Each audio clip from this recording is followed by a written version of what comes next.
Bueno, Alberto,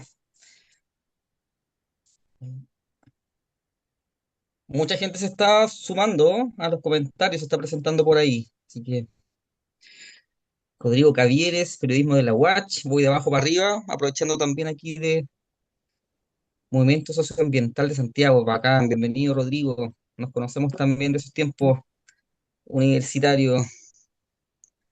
Cristian Matamala, bienvenido, Hola gracias. María Isabel, De Tomé, mira, hoy me encuentro en gracias por Peñarolén, las una vía entera de invitaciones. genial, abrazando nuestra casa común. Bienvenido. Carlos Ponce, Comunidad Ambiental desde ¿Tienes algún comentario antes Valparaíso, de difundir? bienvenida también. Francisca de Paula, buenas noches, buenas noches. Francisca, Derek de Guatemala, que se presentó también. Bueno, Germán Castaño de Cali, Colombia,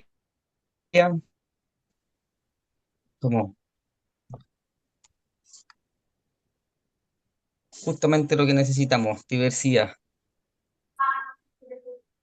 Bien, qué gusto verles. Les damos la bienvenida hoy día, ¿cierto? El último jueves de cada mes nos encontramos con la Fundación y el equipo de la Fundación MaxNeff en lo que hemos denominado nuestros diálogos a escala humana. Hoy día nos encontramos en el segundo diálogo a escala humana del 2026. Iniciamos ya el año 2025 con estos diálogos a escala humana y que le hemos denominado en torno al homenaje, ¿cierto?, de los 40 años justamente de este desarrollo a escala humana. Contar a la gente que nos acompaña que en 1986 Manfred Max Neff, Antonio Elizalde, Martín Hoppenheim, en coautoría con Felipe Herrera, Hugo Zemelman, Jorge Catova y Luis Weinstein, propusieron una forma radicalmente distinta de pensar el desarrollo y llamaron a eso desarrollo a escala humana. El libro fue publicado por la Fundación Dag Hammarskjöld y salió desde Ediciones CEPAUR, ¿cierto? El Centro de Investigación y de Estudios donde se gesta el desarrollo a escala humana, ¿cierto? Que pone en el centro justamente a las personas. A 40 años de su formulación, el desarrollo a escala humana emerge como una apuesta política que cuestiona el modelo hegemónico y sitúa la dignidad y las necesidades humanas en el centro de atención. Así, este 2026, la Fundación Manfred Max Neff, que camina a su sexto año de vida, ha venido propagándose no solamente en suelo chileno, ¿ya? El 2025 abrimos una coordinación internacional con la cual se han venido gestionando y firmando convenios de cooperación internacional en diversas universidades y hemos comenzado también a partir desde el 2025 a integrar equipos de proyectos internacionales, ¿ya? También hemos venido diseñando con sedes de la Fundación en otros territorios y hoy estamos muy contentos, contentas y orgullosos de anunciar que el Instituto Max Neff en Brasil ya cuenta con su presidente electo, el investigador y profesor de la Universidad Regional de Blumenau, Luciano Florit, y con su respectivo director ejecutivo que hoy día aquí nos acompaña, Denis Dosa. Así que estamos contentos de anunciar que la primera sede internacional de la Fundación ha conseguido ver la luz, ¿cierto? Y ya comenzamos también a trabajar desde Brasil. También este 2026 hemos comenzado a diseñar, ¿cierto? También la fundación o una sede de la fundación en Colombia. Estamos comenzando a activar nuestras redes, nuestros contactos, buscando las personas, ¿cierto? Con las cuales vamos a comenzar a caminar este 2026 para poder visualizar las posibilidades de abrir un espacio de la fundación también en Colombia. Contarle a las personas que están aquí que el 2025 iniciamos lo que hemos llamado los diálogos de desarrollo a escala humana como un espacio de integración internacional. Fueron espacios más hacia adentro, por así decir, y era un espacio donde nos podíamos encontrar equipos de trabajo que están vinculados a la fundación en Chile, en Brasil, en Colombia, en Argentina. ¿Ya? Y así, a lo largo de todo el 2025, nos estuvimos juntando entre marzo y octubre, y en el mes de noviembre pudimos encontrarnos en lo que llamamos Seminario Internacional de 40 años del desarrollo a escala humana, y que prontamente vamos a anunciar, ¿cierto?, el libro, la publicación del libro Memorias de ese seminario. Ese seminario, ¿cierto? Y esa actividad de estos diálogos que ocurrieron en el 2025 nos dejaron muy animados y animadas, y así este 2026 hemos retomado los diálogos, estos diálogos a escala humana. Tuvimos nuestro primer encuentro en el mes de marzo, que fue también interno, pero a partir ya desde el diálogo del mes de abril nos estamos abriendo, ¿cierto?, a la discusión, porque nos interesa vincularnos con organizaciones, personas que de cierta manera, bueno, compartimos algunos disueños por este mundo, ¿no? Hoy día este segundo diálogo a escala humana del mes de abril está concentrado justamente en nuestra oficina en Chile, ¿cierto? Y la idea es que me gustaría presentarles que ya debe estar por aquí nuestro director ejecutivo en Chile, Boris Silva, que nos va a dar un primer contexto, ¿cierto?, del quehacer de la Fundación en Valdivia y en Chile principalmente. También, antes de despedirme, me gustaría agradecer a Claudia Sepúlveda y a Juan Pablo Orrego por tan generosamente haberse predispuesto a poder compartir con nosotros aquí sus experiencias, sus conocimientos y todo lo que vamos a vivir en este espacio. A todas y todos que están, les agradezco enormemente también el tiempo y la posibilidad de conexión. Muchas gracias a todos y todos, y esperemos que tengamos un súper buen diálogo a escala humana. Muchas gracias.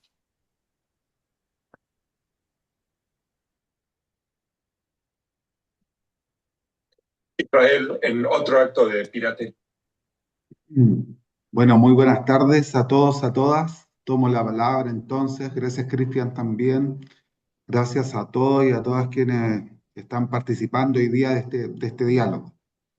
Bueno, para nosotros es un gran honor también poder tomar la posta de lo que es la organización de este tipo de espacios, de este lugar de encuentro, de este lugar de disueños, ¿cierto? De reflexión colectiva, de emergencia de propuestas y conocimiento de aquellas iniciativas que vienen desarrollándose no solamente en estas latitudes del mundo, sino que como podemos ver y como vemos en el chat, ¿cierto?, de varias latitudes del mundo también. Eso nos pone súper contentos, súper contentas, porque no es tan solo un esfuerzo de un par de personas que andan dando vuelta por ahí, sino que cada vez más se va estableciendo esta red que nos va conectando, nos va presentándonos, ¿cierto? Y desde ahí, sin duda, van ocurriendo nuevas situaciones, nuevos proyectos, nuevas iniciativas en el marco del desarrollo a escala humana, en el marco de la economía ecológica, en el marco de la economía feminista, en el marco de las transiciones ecosocioecológicas, ¿cierto? En el marco de todas estas eh, fuerzas disruptivas que se requieren para poder romper este estancamiento en el cual ya llevamos demasiado tiempo como humanidad. Nosotros desde la Fundación Manfred Max Neff en Chile venimos desarrollando un conjunto de iniciativas que en este mismo marco, principalmente en el espacio de diálogo y de encuentro, nos han permitido poder justamente desarrollar iniciativas con equipos territoriales, con municipios, ¿cierto?, con territorios del sur de Chile, al cual están permanentemente invitados y convocados a participar. Tenemos grandes desafíos, entre esos tenemos un desafío esencial que es también poder consolidar nuestro espacio de trabajo en la Casa del Desarrollo a Escala Humana, ¿ya? Y entre los cuales también se encuentra el poner en valor parte del patrimonio y legado que nos dejó el profesor Max Neff también para aquello.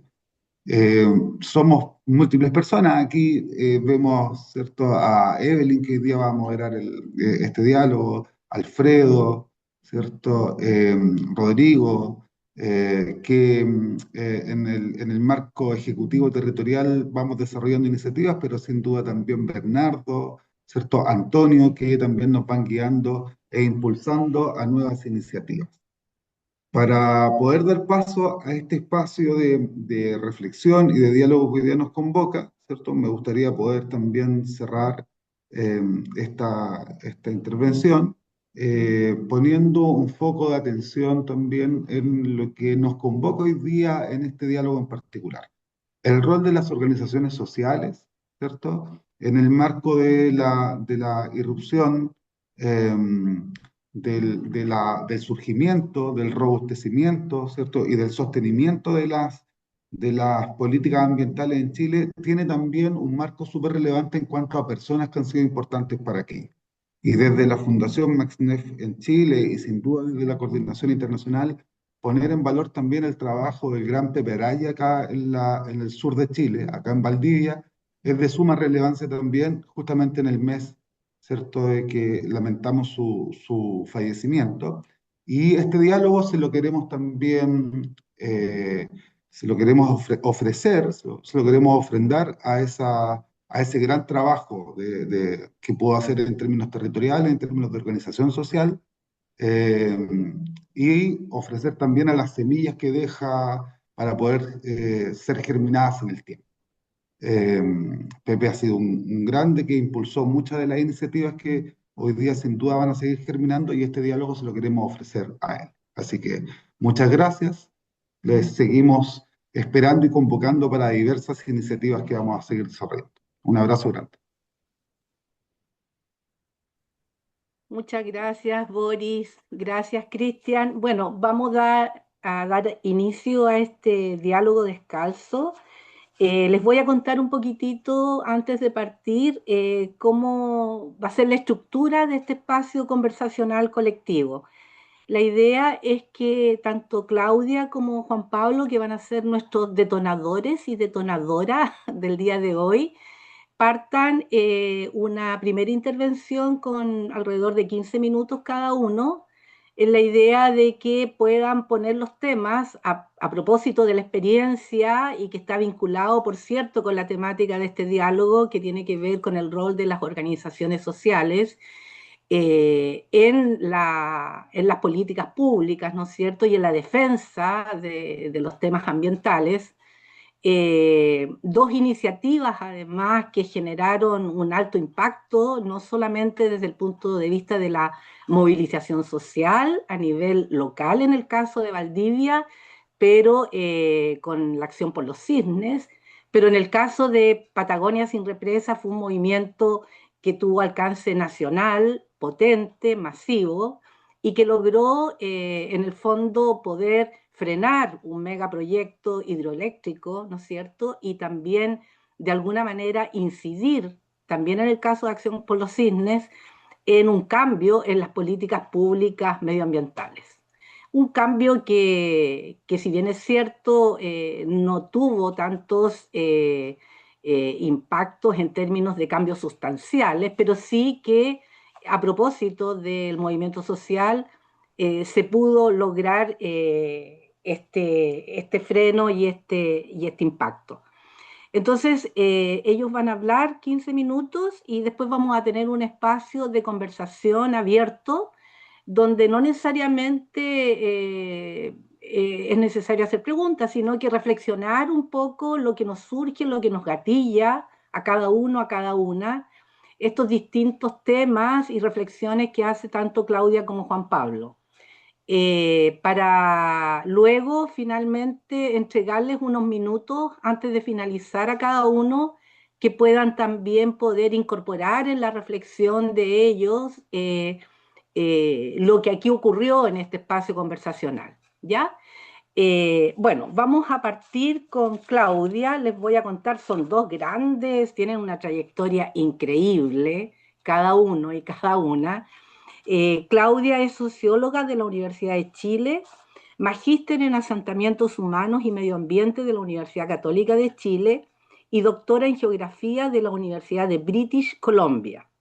Durante más de 20 años fue investigadora, docente y gestora en temas socioambientales, conflictos ambientales, participación ciudadana ambiental y conservación de la biodiversidad. Eh, Dirigiendo el primer proyecto aprobado para Chile por el Fondo para el Medio Ambiente Mundial. Además, ha sido autora de numerosos artículos académicos, libros y capítulos de libros que la llevaron a ser reconocida el 2021 como una de las 6 autoras más citadas del mundo en temas de gobernanza ambiental de Chile. Desde el 2004 fue fundadora y una de las voceras del movimiento Acción por los Cisnes, protagonizando el proceso que convirtió a este movimiento en un hito de la historia ambiental en Chile. También dirigió y escribió el guión del documental Ciudad de Papel, que narra la historia de este movimiento. Desde el 2014 inició un nuevo camino, convirtiéndose en consteladora sistémica y fundando el Centro de la Fuente en Valdivia, donde ahí yo creo que a propósito de esta trayectoria que Claudia ha tenido, sobre todo en este último tiempo, también podría ser como una vinculación más como cuál es el rol o humano, ¿no es cierto? Cómo, o cuál es la significancia que tiene desde la perspectiva humana también la participación y la gobernanza en estos procesos. Entonces, la pregunta que va a ser para ambos y que vamos a partir contigo, Claudia, es un poco a partir de toda esta experiencia que tú tuviste en Acción por los Cisnes, eh, ¿cuál debiera ser el rol que tienen las organizaciones sociales, territoriales y la ciudadanía para el surgimiento e incidencia en las políticas ambientales en Chile? Entonces, la invitación es que, por cierto, tú vas a hacer una combinación en esta reflexión de tu trayectoria como académica, pero también de tu trayectoria como lideresa de este movimiento tan importante acá en Valdivia. Muchas gracias Evelyn. Muchas gracias por la invitación también. Voy a cambiar estoy en un tablet y no los veo bien, ahí los veo mejor. Estoy muy contenta de estar aquí, bueno, es un grupo humano tan inspirador, ustedes son tan inspiradores, me siento muy honrada de la invitación y como dice también la invitación de alimentar eso, alimentar esta inspiración para las tareas que tenemos en este momento bueno, del país, pero también de la humanidad, ¿no? Hoy día es tan difícil separar los territorios, estamos tan interconectados en todo lo que estamos viendo, ¿no? En las transformaciones, los desafíos. Para mí, este conversatorio tiene, como decía Boris, un sentido muy especial, porque Pepe Araya, que es esta persona que Boris nombró, a quien está dedicado este conversatorio, él, además de ser un gran amigo mío, eh, nos hicimos amigos y nos conocimos y trabajamos muy, muy estrechamente, yo diría de manera cotidiana, casi día a día, por muchos, muchos años, dentro de Acción por los Cisnes, este movimiento que está, al cual estoy invitada, digamos, a compartir la experiencia. Por lo tanto, es muy difícil y también me siento muy conectada emocionalmente a él mientras hablo de nuestra experiencia. Pepe murió hace un mes atrás y ha sido un terremoto para muchas personas.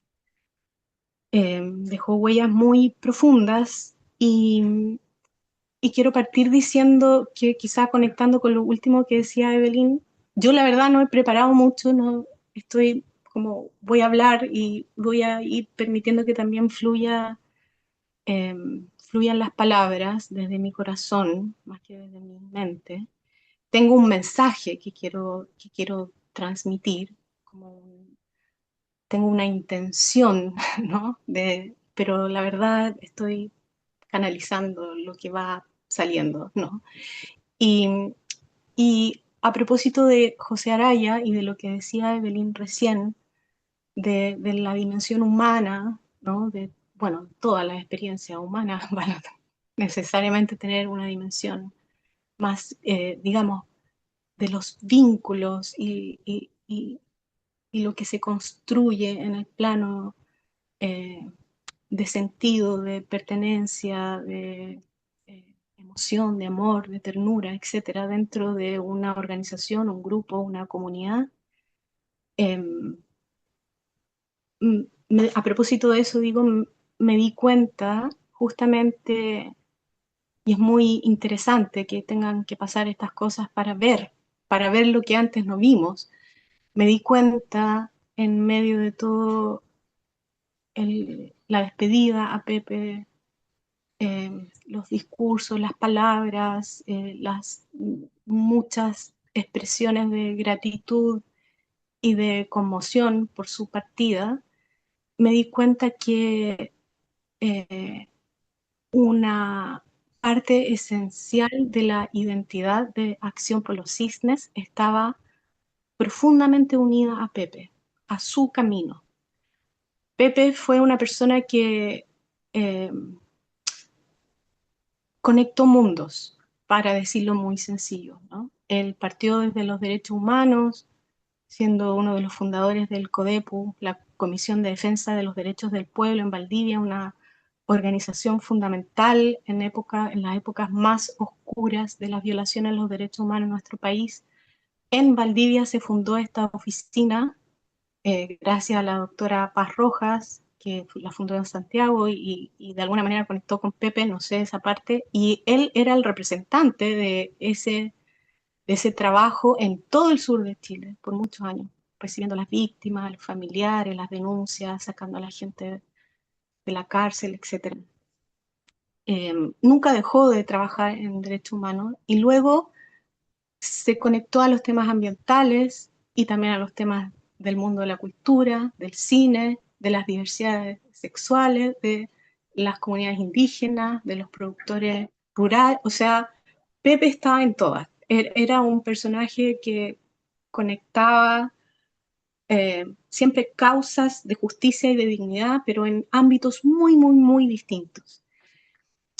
Y si algo tenemos que rescatar de Acción por los Cisnes, porque más que yo decir cómo tienen que ser los movimientos ciudadanos, yo lo que puedo decir y desde donde estoy situada, porque hoy día no me dedico tampoco a estos temas, pero sí tengo la perspectiva que me da el tiempo para mirar con perspectiva eh, los efectos y las huellas que deja un movimiento tan grande como este, que sí tengo que precisar, fue un movimiento de escala nacional, absolutamente lo fue, y bueno, voy a hablar de eso después. Pero lo que quiero decir es que, eh, oh, lo siento, perdí el hilo de lo que estaba diciendo. Eh, bueno, la diversidad de Acción por los Cisnes, su heterogénea, hetero, su mezcla increíble de rostros, palabras, y su horizontalidad, porque este era un movimiento que no tenía, si bien tenía un núcleo de personas que éramos, digamos, los que sosteníamos este trabajo que fue muy, muy, muy intenso porque como remeció las instituciones no solo ambientales, políticas, jurídicas, bueno, el mundo económico, las empresas, remeció los cimientos, digamos, del orden neoliberal, por decirlo de algún modo muy resumido. Eh, entonces, fue un movimiento de enorme diversidad que solo se explica yo creo, en gran parte, por esta capacidad de conectar mundos que tenía Pepe, ¿no? Donde en la Asamblea de Acción por los Cisnes, que se reunía todas las semanas, convivían y coexistían todas estas miradas, ¿no? En las marchas teníamos también toda esta diversidad y eso hizo que fuera un movimiento que se colara profundamente en la identidad y en la vida cotidiana de los habitantes de este territorio. Nadie que vivía en Valdivia podía ser indiferente. La ciudad, la región se vio tomada, ¿no? Capturada por eh, por este conflicto donde estaba en juego no es el tipo de desarrollo que queríamos para Valdivia, básicamente, ¿no? Donde teníamos un modelo que era el crecimiento a toda costa, representado por una fábrica de celulosa. Lo siento para las personas que no conocen la historia, quizá van a tener que ir como eh, armándose una idea de lo que se trata, ¿no? De qué se trata este movimiento, pero estamos en el sur de Chile, hubo una fábrica de celulosa que fue la primera planta aprobada por el Sistema de Evaluación de Impacto Ambiental, que comenzó a entrar en operación legalmente el año 97, pero esta planta entró a evaluación en el año 95, cuando la evaluación ambiental todavía era marcha blanca, eh, era muy precaria nuestra institucionalidad, entonces representaba todo ese paradigma de, sí, Chile tiene que tener leyes ambientales, pero en realidad lo que nos importa es blanquear las inversiones para poder ser competitivos internacionalmente y hay que crecer, hay que crecer, hay que crecer. Y tenemos, no sé, ese paradigma estaba ahí metido en el corazón de ese proyecto. Pero luego, ¿no es cierto?, empieza a funcionar esta planta 10 años después, en el año 2004, y sucede algo increíble, que es que, eh, bueno, primero sucede algo que es muy, como imagen, fue muy fuerte, que los cisnes, por eso se llama Acción por los Cisnes, que habitaban en un humedal aguas arriba de nuestra ciudad, un humedal muy grande, muy valioso ecológicamente, estos cisnes empiezan a morir masivamente. Y la respuesta de la ciudad fue impresionante, ¿no? O sea, surgió esta movilización masiva que comenzó a eh, ganar cada vez más fuerza y a interpelar las bases de la institucionalidad ambiental del país, demostrando que el desastre que fue, teníamos una población de 9.000 cisnes, los cisnes llegaron a menos de 100 en algún momento, y bueno, por supuesto había contaminación gravísima de las aguas, pero demostrando que era la misma institucionalidad la que había fabricado el desastre, es decir, demostrando el fracaso rotundo de esto que nosotros teníamos como una estructura, digamos, de las políticas ambientales del país.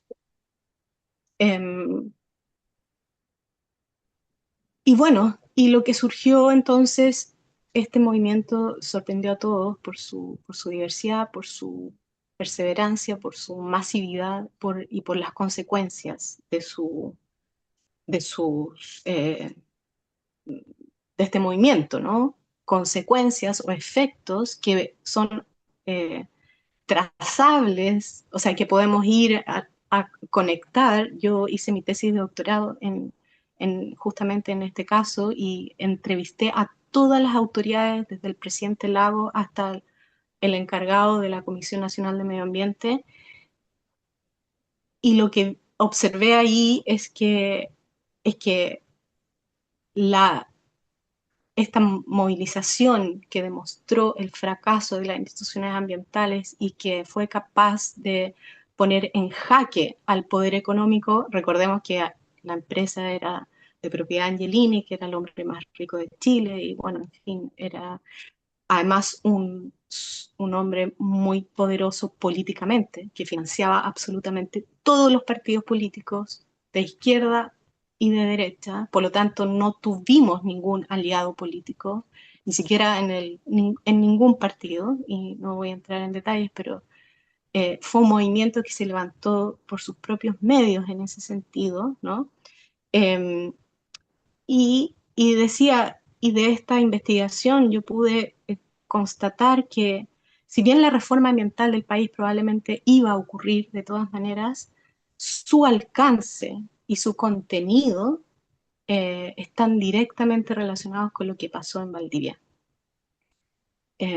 Por lo tanto, podemos decir que la reforma ambiental, que en mi opinión sí fue importante, otra cosa es cómo esa institucionalidad se haya desempeñado, pero lo que teníamos antes era muy arcaico, era muy primitivo.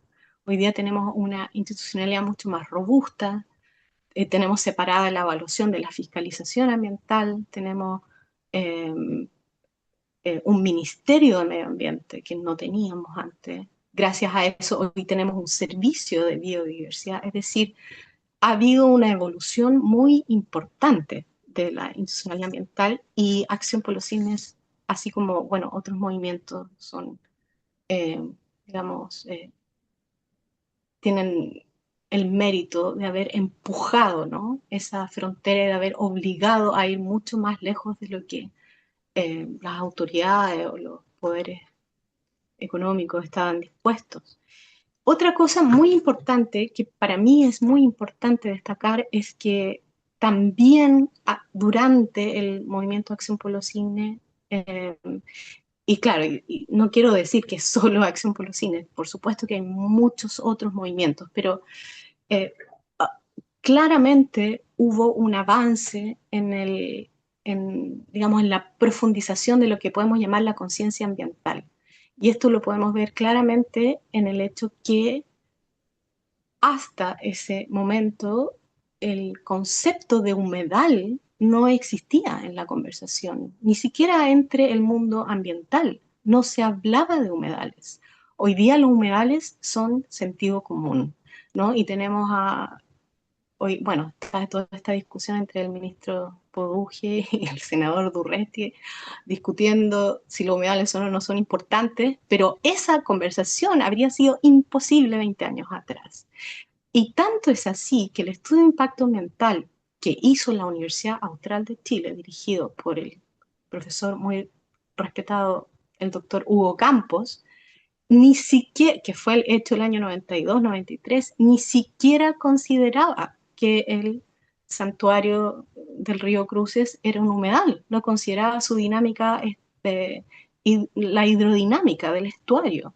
Simplemente lo veía como una especie de laguna que estaba en proceso de eutroficación y que iba a desaparecer de todas maneras, por lo tanto, daba lo mismo si recibía más desechos de Celco. Entonces, ha habido un movimiento también de avance en la conciencia ambiental que es atribuible a la movilización ciudadana. Y finalmente, en Valdivia, y quizá esto es, quizás necesito más tiempo para explicarlo, pero para dejarlo solo enunciado, el movimiento Acción por los Cisnes fue el sustrato que permitió que cuajara, tomara forma, tomara fuerza una identidad territorial muy conectada con la protección del medio ambiente, de los ríos, de la naturaleza, que si bien estaba latente antes, de hecho Valdivia era una especie de capital ambiental en Chile porque tenía una alta concentración de ONGs ambientales, por ejemplo, inusual para una ciudad tan pequeña, y no eso no era solo por la universidad, sino que por varios factores culturales, geográficos, pero Acción por los Cisnes permitió que esa identidad que estaba ahí se expresara, tomara forma, se manifestara con mucha fuerza, eh, y, y entrara a la conversación pública y al sentido común de una manera que antes tampoco habría sido posible. Ayer, como está Alberto por ahí, Alberto compartió la editorial del Diario Austral en un chat que tenemos, donde el Diario Austral, que siempre ha sido conservador, ¿no es cierto?, del grupo económico, o sea, perdón, del grupo editorial del Mercurio, y que en nuestra época como Acción por los Cines era muy difícil que siquiera publicaran nuestras actividades, bueno, el diario publicó una editorial defendiendo los humedales, la importancia de la ley de humedales que hoy día nos rige. Eh, para nosotros en Valdivia podemos decir es sentido común que los humedales son ecosistemas valiosos que cumplen una función ecológica, que no podemos construir viviendas sociales encima, que rellenarlos tampoco es inteligente, ¿no? Y que tenemos que buscar formas de convivir con ellos, más allá del valor, digamos, que algunos les asignemos, ¿no? Pero digo que hay personas que los valoran más que otras, pero las personas de Valdivia, los habitantes de Valdivia, tienen un sentido común respecto a esto. Y eso es también un mérito de un trabajo que fue calando profundo, ¿no? No imponiendo, sino que recogiendo, escuchando, conectando mundos, diversidades, para entretejer una identidad territorial que hoy día, bueno, eh, sigue muy presente, sigue muy vigorosa y la cantidad de iniciativas y de acciones de protección de humedales en Valdivia, desde la municipalidad hasta las comunidades periféricas de la ciudad, en fin, son muy presentes, ¿no? Y todo eso, para mí, son huellas de este movimiento que perduran en el tiempo. Entonces, mi mensaje final, y con esto cierro, es que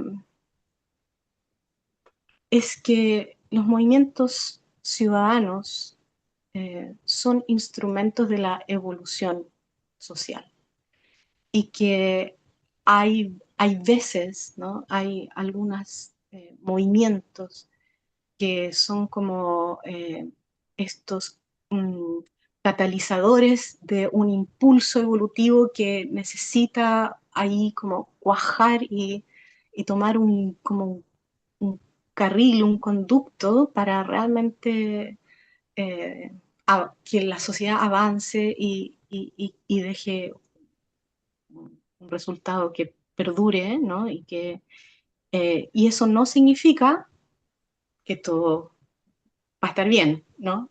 Eh, Sino que significa que vamos avanzando en estos movimientos evolutivos, donde a veces ciertos movimientos cumplen un rol como de impulso principal, catalizadores, etcétera, y que si lo miramos en perspectiva, si miramos Acción por los Cines en perspectiva, ¿no es cierto? Eh, bueno, podemos apreciar y valorar y entender esos efectos, ese legado, eh, y que, bueno, que mm, no necesariamente eso es algo que está dado, ¿no? Sino que requiere por supuesto, un trabajo, una cohesión, una perseverancia, un compromiso de las personas que dedican, como el caso de Pepe, mío y otras, parte muy grande de su vida a que esto sea posible. Eso es lo que puedo decir. Muchas gracias, Claudia. Súper interesante todo lo que nos plantea y además agradecer igual como traer la presencia de Pepe también en este espacio, ¿no? Porque como decía Boris, de alguna manera también lo honramos y agradecemos también todo su legado y todo lo que dejó también en este espacio territorial tan lindo. Bueno, vamos a presentar a Juan Pablo Rego, que en realidad no requiere mucha presentación, pero yo también lo voy a presentar. Voy a decir algunas cosillas de él. Juan Pablo es ecólogo con un magíster en estudios de medio ambiente de la Universidad de York, de Toronto, Canadá. Ecologista, artista, educador, jardinero, padre de 6 hijas, 2 mujeres y 4 hombres. Activista en campañas emblemáticas como la defensa del Biobío y Patagonia sin represas. Durante los últimos años, presidente de ONG Ecosistemas y organizaciones territoriales donde realizan talleres de visualización de cuencas hidrológicas, sus usos y abusos, con una mirada crítica respecto del extractivismo. Eh, Hay una página que es www.ecosistemas.cl, donde se puede acceder a los estudios de cuencas, a publicaciones y piezas audiovisuales producidas por ecosistemas y organizaciones afines. Entonces, Juan Pablo, al igual que con Claudia, a propósito de tu trayectoria, bueno, en Alto el Biobío, en NOA Hidroaicén, eh, te repito la pregunta: ¿qué rol debieran tener las organizaciones sociales, territoriales y ciudadanía en general para el surgimiento e incidencia, sobre todo incidencia creo yo que es como lo que nos permite mirar los cambios en las políticas ambientales en Chile? Entonces, 15 minutos, 20, la Claudia se tomó 20, así que bueno, dejémoslo en 20 para que sea equitativo el tiempo y democrático. Ya, muchas gracias y buenas tardes a todas y a todos. Se siente bastante esto como una familia, que bueno, eso, o una tribu. No deja de ser bastante agradable porque se necesita este apapache en todo sentido, ¿eh? De cariños y de cruce de ideas y sentir que uno está haciendo algo que compartimos con otra gente, con otras personas valiosas, ¿eh? Así que muchas gracias a la Fundación por invitarme. Mira, yo quería decir una cosa primero. Nosotros no trabajamos directamente en influenciar políticas públicas. Hay otras organizaciones que lo hacen, Chile Sustentable, Terra, FIMA, ahora que está ahí. Y de hecho estas organizaciones que generan problemas al sistema, problemas jurídicos, que son pasajeros, por desgracia en general, pero las tienen en la mira a todas estas organizaciones como enemigos públicos número uno, ¿eh? O sea, es un rol bastante ingrato a veces, es un deber, pero es bastante ingrato.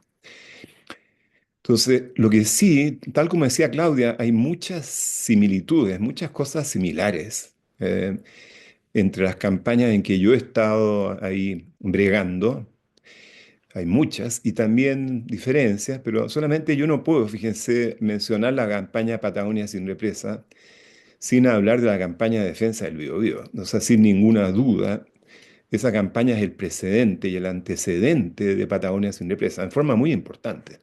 Influyó mucho en cómo actuamos en Patagonia sin represa, todas las experiencias, desde las maravillosas a las atroces, que tuvimos en la campaña de defensa del Biobío. Una campaña súper, súper compleja porque en realidad confluían demasiados temas gigantes en ese caso. Yo estuve, entregué, por decirlo así, invertí, por decirlo de forma positiva, como 12 años de mi vida a la campaña de defensa del Biobío. Y confluía entonces aquí el tema, imagínense, pueblos originarios, que en sí es un universo, esto lo relataba varias veces, ¿no? La presencia del pueblo pehuenche y toda la vinculación con el pueblo mapuche en general y con otros pueblos originarios de Chile. Después el tema de la ecología del río, la ecología de la cuenca, ecología fluvial, el tema de la energía, esta afirmación que había en ese momento de que sin las mega represas, que se apagaba todo y todo este asunto y tuvimos que meternos y capacitarnos. Ahí en un momento de la campaña, no recuerdo bien el año, pero sacamos un informe donde Sara fue, de hecho, el puntal, pero tuvimos mucha gente y se incluyeron algo que no sucede hoy día, eran ONG, senadores, diputados, gente de acera, de gremios, qué sé yo, y sacamos un libro, un estudio que se llama Chile necesita una gran reforma energética, ¿ya? Eso fue en relación a la campaña Patagonia sin represa, ¿eh? Pero entonces el tema indígena no estaba tan presente en PCR, en la campaña Patagonia sin represa, el tema de la ecología totalmente presente como una continuidad, el tema de la energía totalmente presente, Y el tema de la democracia, porque la pregunta de fondo es ¿por qué se decide y quién decide que se construyan represas, mega represas de embalse en el Alto Biobío, que se construyan mega represas en el corazón de la Patagonia chilena? Entonces es un tema que toca muy profundamente la democracia.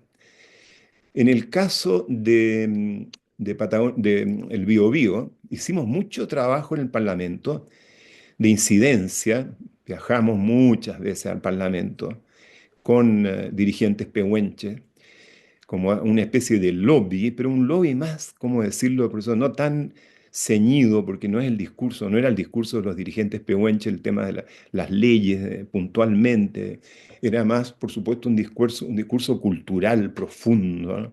De defensa de tierra, de vida, de cultura, de bosque, del río como columna vertebral de sus vidas y también, de hecho, de la vida de toda la región del Biobío, por algo se llama así, la región, ¿no? Y entonces, yo les voy a decir una cosa, con esa campaña fracasamos, claramente. Y éramos muchos, porque siempre se trabaja en coalición para enfrentar cosas tan grandes. Y fracasamos, porque se construyó Pangue y pese a todos nuestros esfuerzos, viajamos a Estados Unidos, fuimos a Washington, fuimos a Europa. Ustedes no se pueden imaginar las cosas que hicimos. Y promoción cultural, y sacamos un CD, Voces por el Biobío. ¿Qué es lo que no hicimos? Si vivíamos metidos en los ministerios, en la Comisión Nacional de Energía, como decía, en el Parlamento y todo. Sin embargo, el proyecto fue adelante. Y se construyó Pangue y después se construyó Ralco, ¿ya? Hay un fracaso, ¿no? Claro, y hoy día es un escándalo, y aquí es donde yo pongo siempre como el realismo doloroso. Se está construyendo una cuarta, se construyó después de Ralco, Angostura, de nuevo Colbún, Los Mates, y hoy día el gobierno de Boric autorizó una cuarta represa de una empresa china que se llama Rucalwe, y ya se está escuchando de una quinta. Y yo les digo una cosa, hoy día no hay grupo de acción por el Biobío, yo ya no puedo estar en todas, no me da simplemente, tengo 76 años, aquí estamos haciendo lo que podemos, ¿se fijan? Y me asombra bastante de la poca reacción que hay en la región. ¿Qué quieren que les diga? O sea, hay un apagón. Yo no me censuro, ¿ah? Porque siento que ya no hay tiempo y digo cosas casi medias que aparentemente políticamente incorrectas, pero yo siento que hay un apagón. O sea, el hecho de que no se haya levantado no violentamente, pero la región para detener la construcción de Rucalhue, que viola ya todos los acuerdos del gobierno respecto a no más represas en el Alto Biobío, a mí lo encuentro chocante, es la verdad. Y insisto, ahí se anuncia una quinta, San Carlos creo que se llama. Bueno, salimos un poco trasquilados de la campaña de defensa del Biobío, pero hubo un logro tremendo. Le quitamos la licencia social a los megaproyectos hidroeléctricos de embalse. Eso es un hecho. Pero por 10 años, por lo tanto, por 10 años, por los siguientes 10 años, no se volvió a construir una mega central hidroeléctrica de embalse en Chile. Mírenlo así históricamente, periodísticamente, y es así. Y vuelven con una venganza, con 5 mega represas de embalse en la región de Aysén, en el corazón de la Patagonia chilena.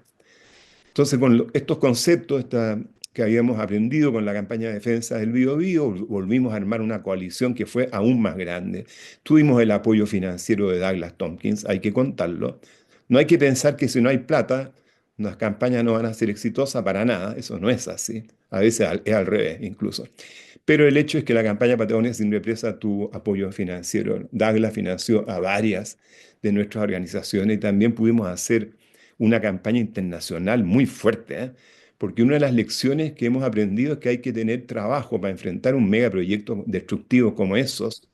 Hay que tener trabajo y presencia a nivel local, a nivel regional, a nivel nacional, en un país tan centralizado como este, y que también hay que tener necesariamente una presencia internacional, porque estos proyectos en general son transnacionales, siempre, estos megaproyectos hidroeléctricos al menos son siempre transnacionales, con muchas empresas de distintos países, de Europa, de distintos lugares, participando en el futuro negocio, porque esa es la idea, como que se va a hacer mucha plata. Bueno, y para hacerlo breve, esto organizamos una campaña con secretaría, se hizo mucho trabajo a nivel legal, ahí sí que sí. se hizo trabajo técnico, desmenuzar los estudios de impacto ambiental. Alguna gente dice que no hay que hacerlo porque son una farsa y la cuestión, y qué sé yo, pero te quedas afuera si no lo haces. Y había gente para hacerlo. Y además se aprenden muchas cosas. Es terrible porque son tomos de tomos de tomos que hay que llevarlo en carretilla. Y eso yo creo que es deliberado que sea así. Y son totalmente laberínticos los estudios, muy difíciles de enfrentar y todo. Y organizamos, teníamos una Secretaría de Comunicaciones, por supuesto, teníamos una Secretaría que es muy lindo, esto de promoción cultural, también sacamos un CD, Voces por Patagonia, muy lindo, con 15 canciones ahí, que lo pueden bajar de la página web de Ecosistema gratuitamente.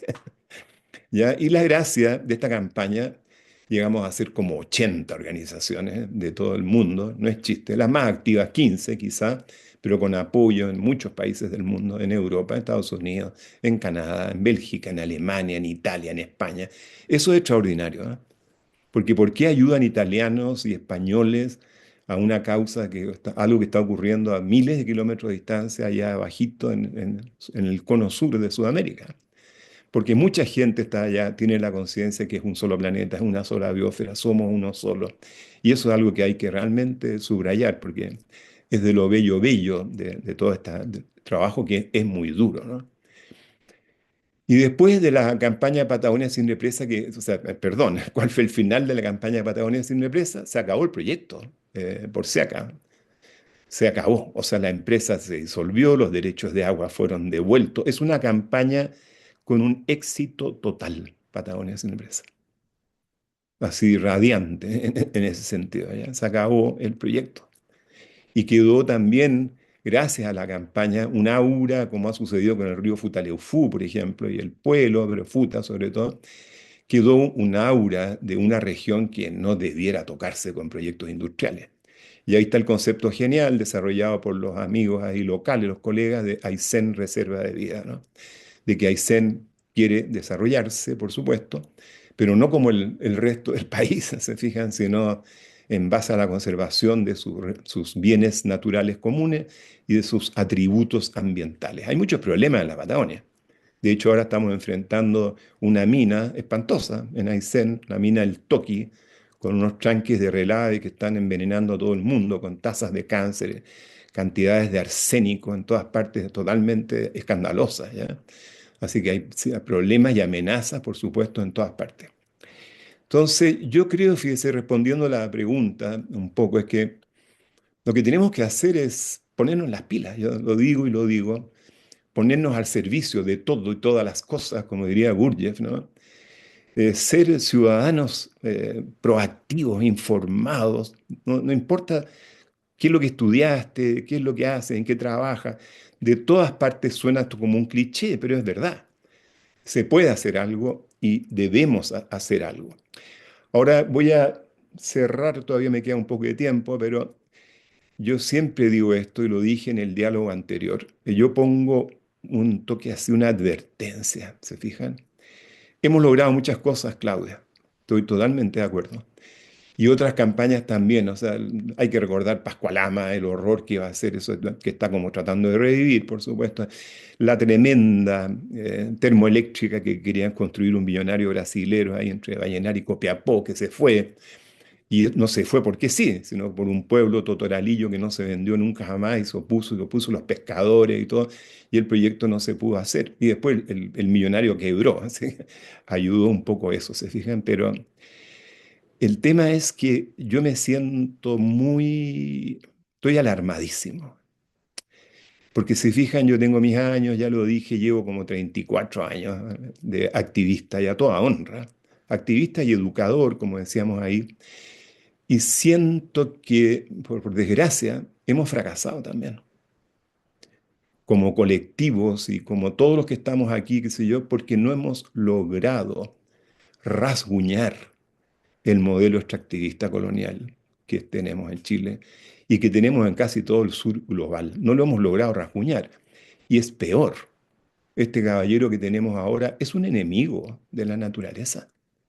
Tal como Milei y tal como el señor en Estados Unidos, no quiero decir muchos nombres porque después me puede caer algo encima de la casa, qué sé yo, pero el tema es que realmente esto se está profundizando. Fíjense que estos personajes realmente ven la naturaleza como un obstáculo, como un escollo para el crecimiento económico. Y fíjense esta mega reforma y toda la historia para concentrar aún más la riqueza que se obtiene de todo este extractivismo, más encima, en una cantidad menor todavía de familias y de seres humanos.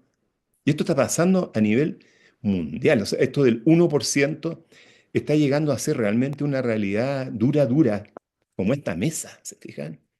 Entonces, yo siento que algo no hemos hecho suficiente, somos no violentos, nosotras y nosotros somos no violentos, pero algo no hemos hecho suficiente o no hemos hecho bien, ¿se fijan? Y yo, mi fe al final, un poco ingenua a esta altura, es educación, educación. Yo siento que la lucha, qué palabra más potente, pero la lucha está aquí, en la mente. Y también en el cuerpo y el corazón y las vísceras.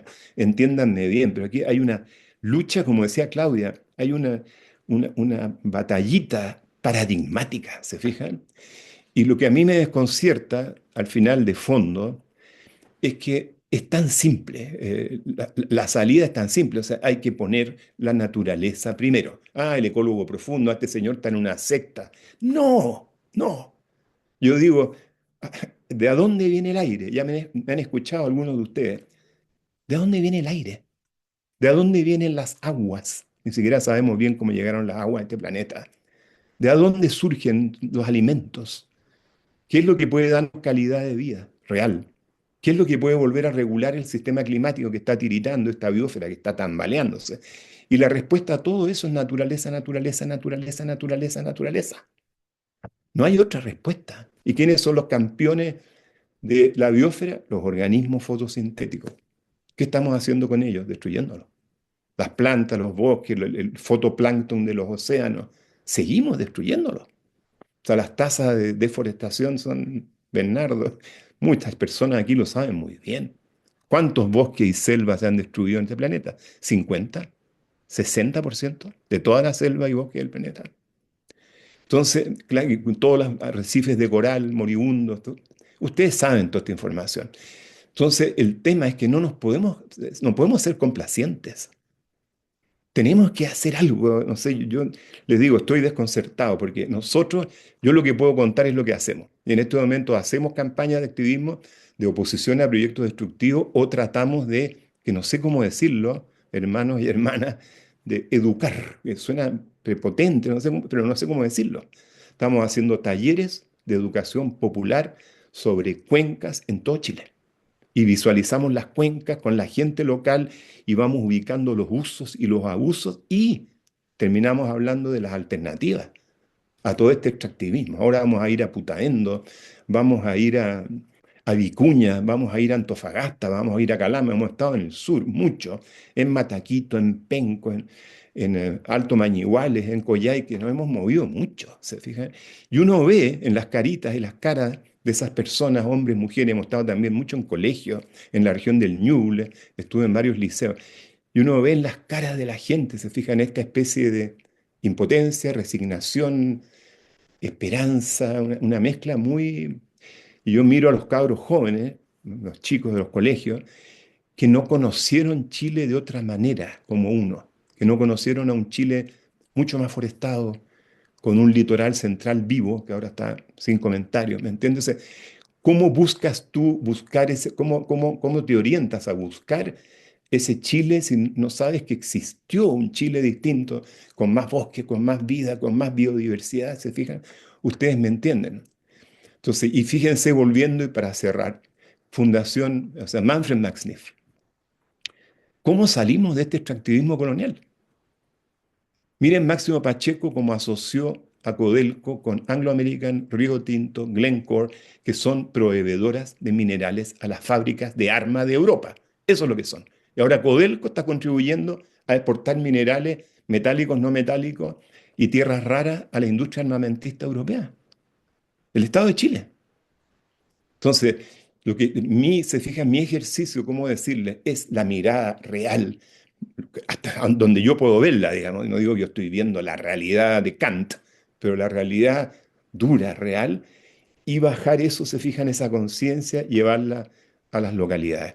El tema es las pantallitas, los celulares, o sea, ustedes saben, Karol G puede llenar el Estadio Nacional 3 veces. La gente, 80.000 personas se fueron a las ciudades a adorar los F-35 que están matando gente por todo el mundo. Y uno convoca a eventos como estos y qué sé yo, y vamos a tener, en el mejor de los casos, 50 personas o 100 personas, en el mejor de los casos. Entonces, hay un problema con la mente de la gente y la salud mental. Es muy complicado en lo que estamos, es un desafío muy bello, en el sentido como, wow, qué desafío más alucinante que enfrentarse, fijan. Pero en este momento yo siento que no estamos así, en lo macro, no estamos ganando. Y ojo, para que no me digan que soy pesimista o negativo, yo veo muy de cerca todo lo bueno y toda la gente increíble, como ustedes y las organizaciones territoriales y en todo el mundo, que están tratando de enfrentar esto. Yo lo tengo clarísimo. Y gracias a la campaña Bio Bio, campaña de Patagonia Sin Represa, conozco, sé de todo eso más que otra gente. Todo este activismo que hay en el planeta, etcétera. Yo sé de eso, pero todavía no es política pública, no es política de los países, no es, es microscópico en relación a lo otro que es macroscópico. 60 guerras hoy día en este planeta. Los presupuestos de gasto militar aumentando en toda Europa, Estados Unidos, ya es un delirio. Entonces, esa es la realidad. Entonces, algo nos falta por hacer con más ahínco, con más información, con más valentía, porque esto del extractivismo colonial, soy uno de los pocos, y la relación entre la minería, la guerra y la crisis ecológica y el cambio climático, soy uno de los pocos que está hablando de esto. Entre todos nosotros y todas nosotras. ¿Se fijan? Porque da susto, porque es demasiado grande, parece el tema, porque te enemistas con el sistema. No sé yo bien por dónde va. Y ese es el problema de fondo. Ese extractivismo colonial es el problema de fondo de Chile y estamos pegados con ese paradigma desde que llegaron los españoles y los ingleses a saquear estos territorios. Entonces la pregunta yo se las devuelvo a ustedes. ¿Qué tenemos que hacer mejor o más sin violencia? Eso estamos todos de acuerdo para poder realmente incidir, porque en vez esta mega reforma va para el otro lado. Hoy día recibí todo un compilado de cómo esto derrumba lo poco, muchas cosas de las que hay para la protección ambiental. ¿Se fijan? Entonces, el sistema está haciendo una regresión. ¿Qué hacemos? Insisto, nosotros hacemos lo que publicamos, hablamos, vamos a las localidades, hacemos talleres. ¿Qué hacemos más y mejor para poder tratar de realmente incidir y que cambien las cosas para el lado de la sinergia, de la bondad, del amor, ¿se fijan? Y de entender nuestra identidad biosférica y hídrica y cósmica y todo eso. Gracias, Gracias. Juan Pablo, por tu esperanza y desesperanza, ¿no? Porque en realidad no, nos pudiste contar como de una gran batalla lograda, pero que también que fue un éxito, así como Acción por los Cisnes acá en Valdivia, pero que en realidad, como tú decías, fueron rajuños también al sistema. Y que el desafío hoy día, en realidad, con lo que está pasando a nivel mundial y lo que estamos viviendo particularmente en Chile también, en este escenario político donde en realidad se está desmantelando todo, lo poco que teníamos, eh, yo me agarro entonces también de las dos preguntas que tú planteas y que planteas acá, este espacio, que tiene que ver con lo que tú decías, cómo salimos de este extractivismo colonial y por otro lado, qué tenemos que hacer mejor y más para poder incidir. Entonces, yo abriría ahora la conversación. Les recuerdo que tratemos de tomarnos un tiempo acorde, o sea, que efectivamente la palabra no se monopolice, sino que podamos generar un espacio democrático donde podamos hacer circular la palabra, ¿ya?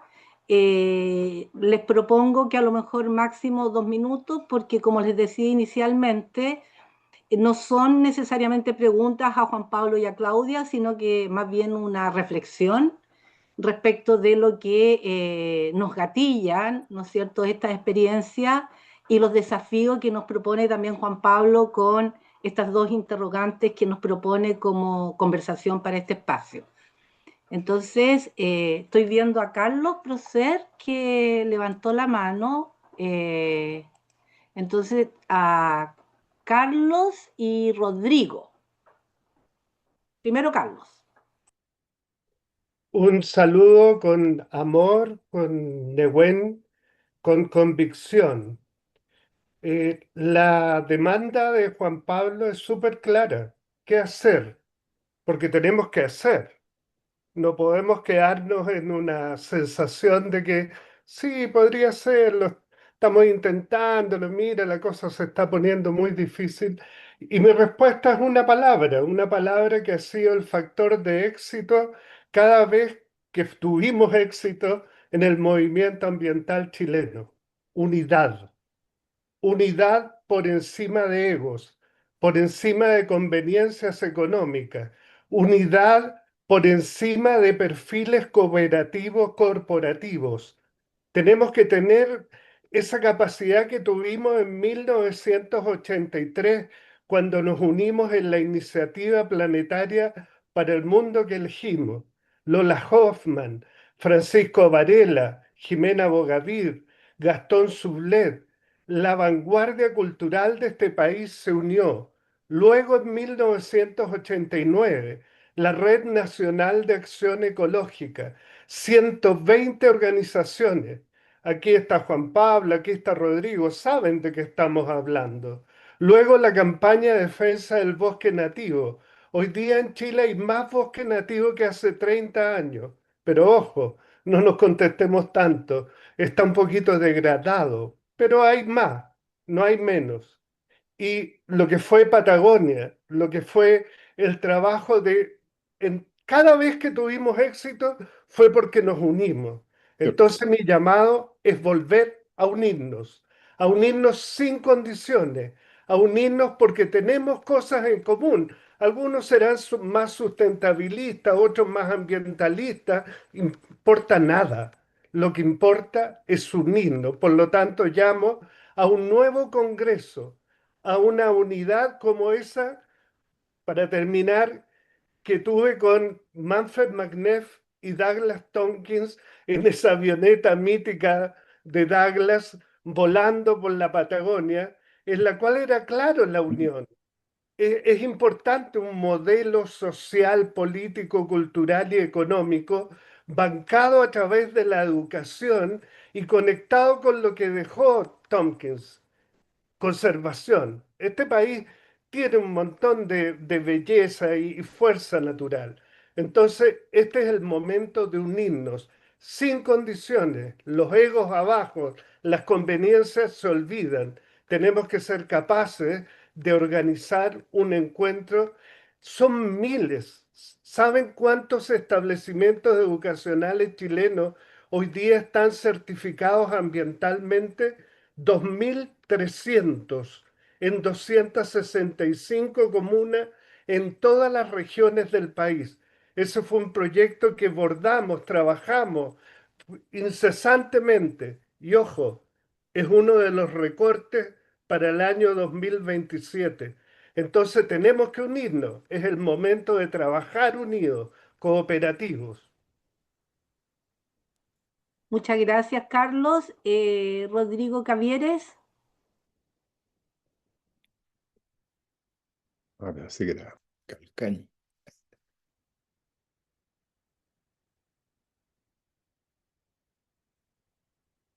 Rodrigo, ¿dónde estás? Rodrigo Cavieres Cárdenas. Está silenciado. Ah, está muteado. Rodrigo, estás muteado. Disculpe que justo hubo un diálogo acá y como soy sordo de un oído, no escuché lo que habían dicho. Eh, yo quería como un poco poner como, mirar como de forma retrospectiva lo que ha sido el movimiento ambiental, con la experiencia que contó Claudia y Juan Pablo, que se ha avanzado harto en los últimos 20 años, sobre todo en el fortalecimiento de la legislación ambiental, a raíz justamente de lo que pasó con la contaminación del humedal Carlos Almanza y después con las siguientes movilizaciones socioambientales en distintas partes de Chile, sobre todo con Pascua Lama e Hidroizal, que son unos casos muy emblemáticos que son conocidos, pero hay muchos proyectos más. Hay una cifra de no sé cuántos conflictos ambientales en los últimos 20 años. De qué grande no me acuerdo muy bien, pero hay diferentes eh, cifras que se manejan.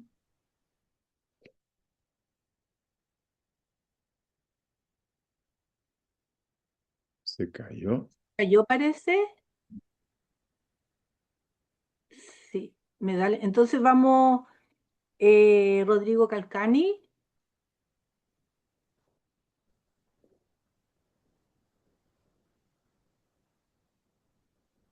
Em, Buenas noches. Hola. Eh, muchas gracias muchas gracias por reunirnos y en torno a alguien como el Pepe Araya. Muchos de nosotros lo conocimos y son personas que impactaban muchas otras personas con su forma de ser, así como que encontrarte como con un puma.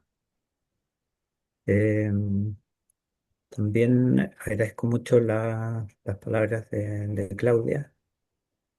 La historia de ella es esa película, digamos, ¿cómo se llama? Documental que ahí encuentro que es una joya y es una enseñanza que ya está como que puede llegar a miles de personas en este momento, junto a los que se está hablando ahora y que pueden ser tremendos instrumentos de transformación. A varios de los que están acá los conozco, he podido caminar con ellos, a varios los considero maestros, sabios, hay gente que lo ve, lo ha estudiado, lo vive, lo, lo comunica, lo, un poco lo que, como terminaste, Claudia, de que Acción por los,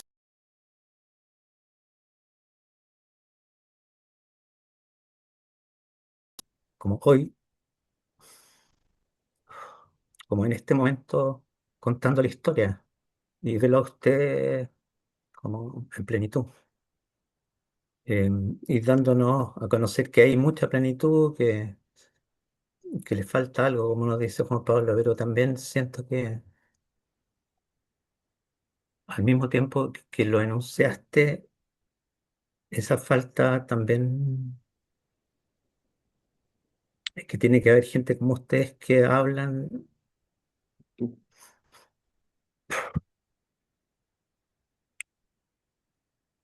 de Emocionado. ciertas maneras que encienden. Y mi respuesta sería, Juan Pablo, que estamos fundando un momento nuevo, se está declarando ahora mismo en este instante, se está declarando un movimiento nuevo, un momento nuevo, porque lo que nos dijiste es profético, es así como hay mucha sabiduría acumulada, práctica, vivida, agitada, compartida. Yo andaba con Juan Pablo este último tiempo y tiene unas canciones que si las cantáramos todos juntos seríamos como una leyenda. Yo creo que se está declarando la leyenda porque es necesario. Si es necesario hacer, tiene que haber muchos trabajos que ya han sido ejecutados, gente que está en lugares. O sea, ya hemos sembrado, hemos trabajado mucho, mucha gente, hemos trabajado mucho, pero a eso, claro, le falta algo y ese algo es un misterio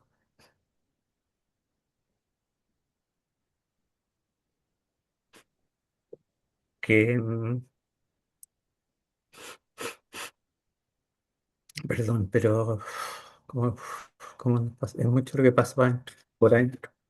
Y, yo cuando vi la invitación a esto y los vi a ustedes dos juntos y a todos los que van a juntar y a todos los que somos, sentí que podía hacer y lo escuché a ustedes hoy y la manera que hablan. Yo creo que ahora estamos, pues, somos, tenemos que escucharnos, juntarnos, querernos, amarnos, compartirnos, sanarnos mucho y con toda tranquilidad, porque entre nosotros están los recursos que se requieren. ¿Sí? Siempre hemos estado en el paraíso, vivimos en el paraíso. Muchas gracias. Gracias, Rodrigo. Le quería preguntar, Anton, sí, solo preguntarle a Rodrigo Cavieres que no alcanzó a terminar y después, Antonio, te doy la palabra si quiere concluir algo Rodrigo Cavieres, si te quedó, porque te caíste, no sé si quieres concluir tu reflexión, Eh, Rodrigo. sí, bueno, lo que quería decir que con el aumento del más conflicto es porque hay una mayor conciencia por parte del tejido social de las personas, aunque no sea toda la población, sí, ha habido un aumento de las personas que se ha organizado para proteger eh, ¿cómo se llama? La naturaleza, el medio ambiente, el paisaje, las relaciones que los humanos tienen con su entorno. Entonces, eso así como, porque pareciera que la contingencia del actual gobierno, pareciera que no hay mucho avance cuando se va- Señal, cuando se va bien. la señal. Entonces, creo que la experiencia tanto de Pablo como que cimentaron eh, y sumaron a la temática socioambiental desde la comunidad. Eh, y lo último que quería como terminar era que seguramente esto es una hipótesis mía, que siento que lo que está ocurriendo hoy en día es que hay un aumento de la producción de la ignorancia desde distintas vertientes, tanto las empresas que han metido lucas para desacreditar eh, desacreditar la ciencia, como fue con los casos del tabaco o con procesos de contaminación en Estados Unidos o con la desacreditación del cambio climático. Hay lucas por parte de la industria para hacer una desacreditación. Y después vienen la desacreditación del conocimiento por parte de la derecha, a todo lo que tiene que ver con derechos sociales, culturales, de derechos humanos. Y siento que esas dos cosas, y tanto la crítica propia de las comunidades hacia la ciencia, todas esas cosas se mezclaron e hizo que un ambiente muy propicio para la ultraderecha y su agenda como eh, de menosprecio por la ciencia y el medio ambiente. Y ahora también le han recortado el dinero al Ministerio de Ciencia. Entonces era como decir que estamos luchando ante un contexto que viene desde, que se ha ido sumando de a poco, pero no es como que ha ido como que el movimiento ambiental tiene que hacer eh, avance a ese contexto, pero no es que ha habido como un retroceso en términos como de contexto ambiental, solamente que estamos contra una contrahegemonía o contra una hegemonía o una nueva hegemonía que el movimiento ambiental tiene que luchar. Eso. Gracias, Rodrigo.